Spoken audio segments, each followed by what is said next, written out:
हन्ते सिद्धे सूर्य उपाध्याय साधु सर्व अर्थ के प्रकाशी मांगलिक उपकारी है।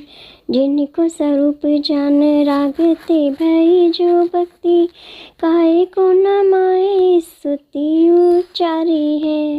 धन्य धन्य तिन्ने ही से काज आज भई कर जोड़ बार बार वंदना हमारी है। मंगल कल्याण सुख ऐसो हम चाहते हैं, हो मेरी ऐसी दशा जैसी तुम धारी है। हो मेरी ऐसी दशा जैसी तुम धारी है। हो मेरी ऐसी दशा जैसी तुम धारी है। जय जिनेंद्र। हमारे YouTube चैनल जिनमार्ग में आपका स्वागत है। हमारा पद्म पुराण ग्रंथ चल रहा है, आप सब ध्यान से इसको सुनिएगा और स्वाध्याय का लाभ लीजिएगा। रावण की आयुधशाला में सुदर्शन चक्र रत्न उत्पन्न हुआ। उपरंभा को रावण ने एकांत में कहा, हे देवी, तुमने मुझे विद्या दान दिया तो सो तुम मेरी गुरु हुई, और तुमको यह योग्य नहीं जो अपने पति को छोड़कर दूसरे पुरुष की इच्छा कर रही हो, और मुझे भी अन्याय मार्ग सेवन करना योग्य नहीं। इस प्रकार रावण ने उपरंभा को अनेक प्रकार से समझाकर संतुष्ट किया और कहा कि नल कुंवर के साथ मनवांछित सभी भोग भोगो। काम सेवन के कार्यों में पुरुषों में क्या अंतर है? यह अयोग्य कार्य करने में मेरी अपकीर्ति होती है, और मैं ही ऐसा करूं तो प्रजा के लोग भी इसी मार्ग में प्रवृत्ति करेंगे। पृथ्वी पर अन्याय की प्रवृत्ति होगी। तुम राजा आकाशध्वज की पुत्री, तेरी माता मृदकांता, तूने उत्तम कुल में जन्म लिया है, तुझे पर पुरुष का त्याग करना ही योग्य है। इस प्रकार रावण ने कहा।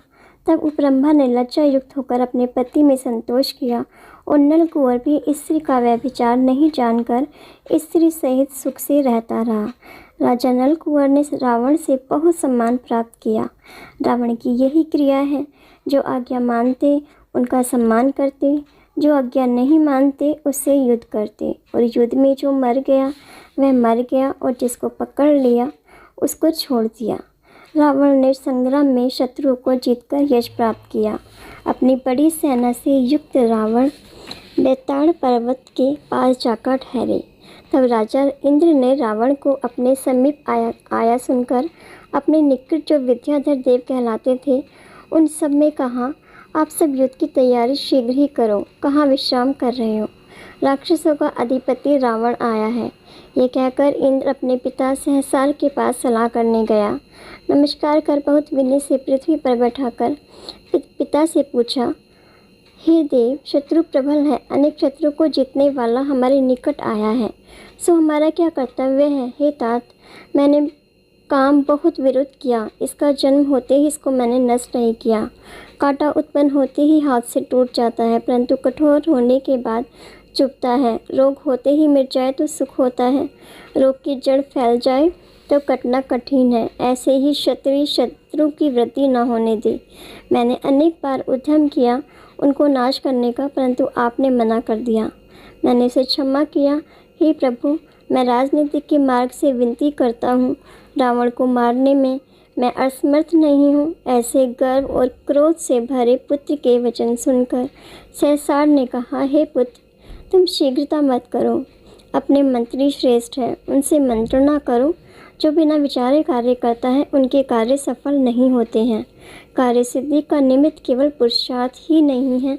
जैसे किसान खेती करता है, उसको मेघ वृष्टि के बिना कार्य की सिद्धि नहीं होती। जैसे पाठशाला में शिष्य पढ़ते हैं तो सबको ही सब विद्याएं प्राप्त नहीं होती, परंतु कर्म के वश से किसी को विद्याएं सिद्ध होती है और किसी को नहीं। इसलिए केवल पुरुषार्थ से ही सिद्धि नहीं है। अब भी रावण से मिलाप करो। जब रावण प्रसन्न हो तब तुम पृथ्वी का निष्कंटक राज्य करना, और अपनी पुत्री रूपवती महारूपवान उसका रावण से विवाह करा दो। इसमें कोई दोष नहीं है, यह तो राजाओं की नीति है। पवित्र मन एवं बुद्धि से पिता ने इंद्र को न्याय रूप शिक्षा दी, परंतु इंद्र ने नहीं मानी।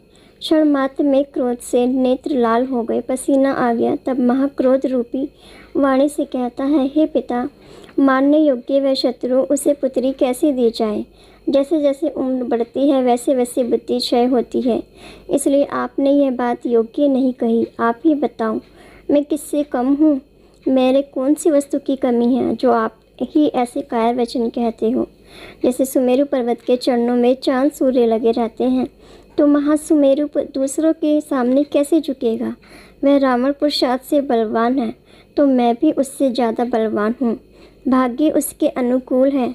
यह बात आपने कैसे जानी? अगर आप कहोगे उसने बहुत शत्रु जीते हैं, तो अनेक हिरणों को मारने वाले सिंह को अष्टापद नहीं मारता है क्या? हे पिताजी, रण संग्राम में मरना अच्छा है, परंतु किसी के चरणों में झुकना बड़े पुरुषों को योग्य नहीं है। पृथ्वी पर मेरी हंसी नहीं होगी क्या? सभी लोग यही कहेंगे, यह इंद्र रावण के चरणों में झुककर पुत्री का विवाह कराकर रावण से मिल गया। इसका तो आपने विचार नहीं किया।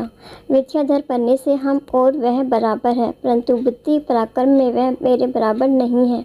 जैसे सिंह श्याल दोनों वन के वासी हैं, परंतु सिंह के समान श्याल नहीं है। इस प्रकार पिता से अभिमान के वचन इंद्र ने कहे। पिता की बात नहीं मानी। पिता से विदा होकर इंद्र आयुधशाला में गए। सभी को युद्ध का आदेश देकर क्षत्रियों को हथियार कवच सबको दिए।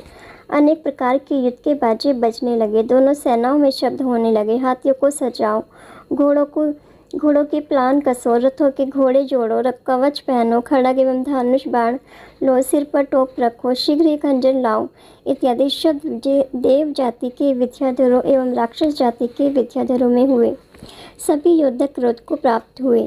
ढोल बजाने लगे, हाथी गरजने लगे, घोड़े खींचने लगे, धनुष के टंकार होने लगे, योद्धाओं के गुंजार शब्द होने लगे, बंदी जन विरुद्ध बखनाने लगे। सभी दिशाएं तलवार, तोमर जाति के शस्त्र, धनुष बाण इत्यादि से आच्छादित हुए। राजा इंद्र की सेना के जो विद्याधर देवादि सब रत्नपुर के से युद्ध के लिए निकले, सब सामग्री सहित युद्ध के अभिलाषी दरवाजे पर आकर इकट्ठे हुए। परस्पर कहते हैं, रथ आगे करो मत, हाथी आया है। महावत्स्य कहते हैं, हाथी को दूर ले जाओ। घोड़ों के सवार कहाँ खड़ा है, घोड़ों को आगे ले जाओ इत्यादि शब्दों से बाहर निकले। सेना शामिल हुई, राक्षसों की सेना के सन्मुख आए। रावण और इंद्र का युद्ध होने लगा। देवों ने राक्षसों की सेना हटाई। तब रावण के योद्धा वज्र वेग, हस्त प्रशस्त, मारीच, उद्भव, वज्र, चक्र, शुक्र, चोर, सारण, गंगोज्ज्वल, महाजठर आदि अनेक राजा विद्याधर बड़े बड़े योद्धा राक्षसवंशी अनेक वाहनों पर चढ़े। अनेक आयुधों के धारक देवों से लड़ने लगे। उनके प्रभाव से देवों की सेना हटी। तब इंद्र के योद्धा क्रोध से युद्ध के सन्मुख आए। उनके नाम मेघमाली, तड़ितपत, ज्वलिताक्ष, संज्वर आदि बड़े बड़े देवों ने शस्त्रों से राक्षसों को दबाया। राक्षस शिथिल हुए, तब बड़े विद्याधर इनको साहस देते रहे। राजा महेंद्र सेन वानरवंशी का पुत्र प्रसन्न कीर्ति ने बाणों के प्रहार से देवों की सेना हटाई। राक्षसों को साहस हुआ, तब देव प्रसन्न कीर्ति पर आए। तब प्रसन्न कीर्ति ने बाणों के प्रहार से दूर किया। दोनों तरफ से महायुद्ध हुआ। तब माल्यवान का बेटा श्री माली, रावण का चाचा महाप्रसिद्ध, अपनी सेना के मदद के लिए देवों से लड़ने लगे। जैसे मगरमच्छ समुद्र की झकोलों, जैसे श्री माली ने इंद्र की सेना को झकोली। तब देवों की सेना हटी। तब इनकी सेना के लोग श्रीमाली पर आए। श्रीमाली ने अर्धचंद्र बाणों से आकाश को आच्छादित किया। तब इंद्र ने जाना कि यह श्रीमाली मनुष्यों में महायोद्धा राक्षसों का अधिपति माल्यवान का पुत्र है। इसने मेरे बड़े बड़े देव मारे हैं। इसके सन्मुख मेरे देवों में से कौन आए? यह महान तेजस्वी देखा नहीं जाए, इसलिए मैं युद्ध कर उसे मारूं, नहीं तो मेरे अनेक देवों को मारेगा। ऐसा कहकर इंद्र श्रीमाली पर आया। तब इंद्र का पुत्र जयंत पिता के चरणों में विनती करता है, हे देवेंद्र, हमारे होते हुए आप युद्ध करेंगे तो हमारा जन्म निरर्थक है। ऐसा कहकर पिता की आज्ञा लेकर युद्ध के लिए क्रोध सहित जयंत श्रीमाली पर आया। श्रीमाली इसको युद्ध के योग्य जान सन्मुख आए। ये दोनों ही राजकुमार परस्पर युद्ध करने लगे, धनुष बाण चलाने लगे। श्रीमाली ने कनक नाम के हथियार से जयंत का रथ तोड़ा और उनको घायल किया। तब वह मूर्छा खाकर गिर पड़ा। कुछ समय पश्चात सचेत होकर पुनः लड़ने लगा। श्रीमाली के रथ को पिंडमाल से तोड़ा और मूर्छित किया। तब देवों की सेना में हर्ष हुआ और राक्षसों को सोच हुआ। फिर श्रीमाली सचेत होकर जयंत के सामने आया। दोनों में महायुद्ध हुआ। दोनों सुभट युद्ध करते शोभ को प्राप्त हुए। बहुत देर के बाद जयंत ने श्रीमाली को गदा से छाती में मारा। तब श्रीमाली पृथ्वी पर गिरा, खून की धारा बहने लगी। जैसे तत्काल सूर्य अस्त हो जाए, ऐसे ही श्रीमाली तत्काल प्राणों से रहित हुआ। श्रीमाली को मारकर जयंत ने शंखनाद किया। तब राक्षसों की सेना भयभीत हुई। श्रीमाली को प्राण रहित देख और जयंत को बलवान जान रावण का पुत्र इंद्रजीत ने अपनी सेना को साहस दिलाया और क्रोध कर जयंत के सन्मुख आया। इंद्रजीत ने जयंत का कवच तोड़ दिया, अपने बाणों से जयंत को जर्जर कर दिया। तब इंद्र जयंत को घायल देख आप स्वयं युद्ध को आया। आकाश को अपने शस्त्रों से आच्छादित करता हुआ अपने पुत्र की मदद के लिए इंद्रजीत पर आया। तब रावण को सुमति नाम के सारथी ने कहा, हे देव, ऐरावत हाथी पर चढ़ लोकपालों सहित हाथों में चक्र लेकर इंद्र महाबलवान इंद्रजीत के सामने आया है। इंद्र कुमार इससे युद्ध करने में समर्थ नहीं होगा। आप पुरुषार्थ कर अहंकार युक्त जो शत्रु है उसका निवारण करो। रावण इंद्र को सन्मुख आया देख पहले माली का मरण याद कर। अभी हाल में श्रीमाली का वच देख महाक्रोधित होकर पवन समान वेग वाले रथ पर चढ़ा। दोनों सेनाओं ने परस्पर महायुद्ध से खून की नदियां बहने लगी। गदा, शक्ति, बर्छी, मूसल, खड़ग, तलवार, परिजाति, कनक जाति के शस्त्र, त्रिशूल, मुखमिंड, कुल्हाड़ी, अनेक प्रकार के शस्त्रों से महायुद्ध हुआ। रण में शब्द हो रहे हैं, कहीं मार लो, कहीं रण, कहीं कण कण, त्रम त्रम, दम दम, चम चम, पट पट, चट चट इत्यादि अनेक शस्त्रों के से शब्दों से रणमंडल गुंजायमान हो रहा है। हाथी से हाथी मारे, घोड़ों से घोड़े मारे, रथों से रथ तोड़े, प्यादों से प्यादे मारे।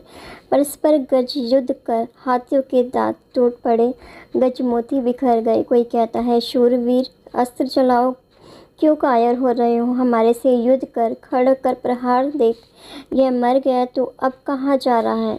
तूने ऐसी युद्ध कला कहाँ सीखी है, तलवार तो पकड़ना नहीं जानता। कोई कहता है, तू रण से भाग जा, अपनी रक्षा कर, तू युद्ध करना क्या जानता है।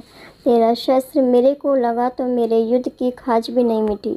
तूने तो बिना मतलब ही स्वामी की आजीविका खाई, माल खाया। अरे तूने युद्ध कहाँ देखा है, तू तो काँप रहा है। मुट्ठी दृढ़ रख, तेरे तलवार से तलवार गिर जाएगी। इत्यादि योद्धाओं में परस्पर बातें चली। किसी की एक भुजा टूटी तो एक हाथ से युद्ध करता रहा, किसी का मस्तक कट गया तो धड़ ही लटकता रहा। शूरवीरों को युद्ध में मरण प्रिय है, लेकिन हार कर जीना प्रिय नहीं। शस्त्रों के घात से प्राण त्याग करते, परंतु कायर होकर अपयश नहीं लेते। रावण और इंद्र के युद्ध में हाथी, घोड़े, रथ, योद्धा हजारों गिरे, हजारों मरे। कोई शत्रु के पास शस्त्र न देखकर स्वयं ने भी आयुध डाल खड़ा हो गया। अब हम जगत के सभी जीव सुखी हो, इसी मंगल भावना के साथ यही विराम लेते हैं। कल हम इसे आगे का स्वाध्याय करेंगे। इसे आगे सुनने के लिए चैनल को सब्सक्राइब करें, लाइक करें और शेयर करें। जय जिनेंद्र।